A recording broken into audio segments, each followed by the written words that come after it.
Hey, School Bus here. So don't want to disappoint you, this is not a video on dating advice. It's instead advice on being able to make the difference in a World of Tanks game. And it comes down to identifying when there's an opportunity for a push or some sort of a flanking maneuver that the enemy team is not going to expect, or that the enemy team had some sort of a flaw in their deployment that you can take advantage of. So on Cliff, I went for the hill. Keep in mind I'm bottom tier in a light tank, and I chickened out at the last minute because I did not want to get destroyed by the rather large guns on the enemy team if I were to have continued up to the left and headed up to the lighthouse. So I chicken out, I come back down. Unfortunately, I get drilled by Artie, lose half my hit points.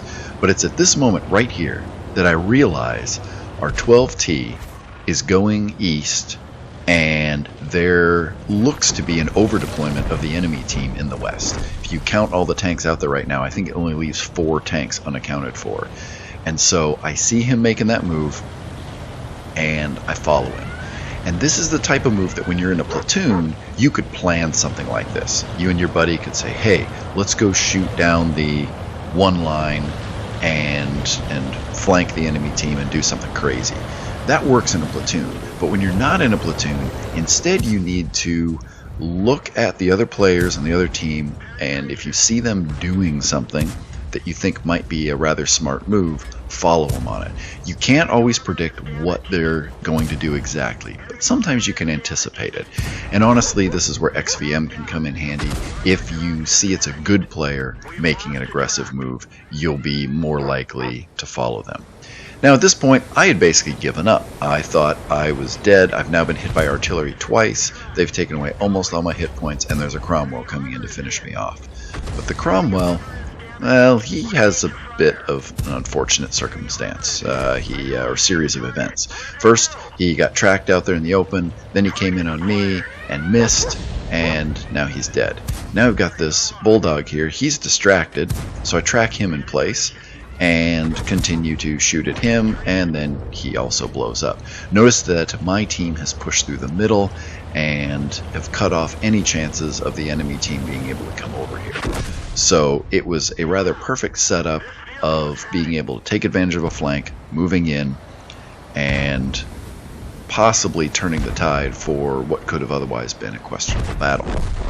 Now, I die, unfortunately. I get hit by artillery again, and now I'm dead. But let's go ahead and see this through. It's basically mop-up mode time now. What really pissed me off was that 12T. He ended up not taking any damage through all that. And I guess maybe he kept moving where I stood still and was dealing the damage, and artillery chose me instead of him. Not sure. I probably have a list of things I can count on one hand that I did wrong, that I could have probably done better back there.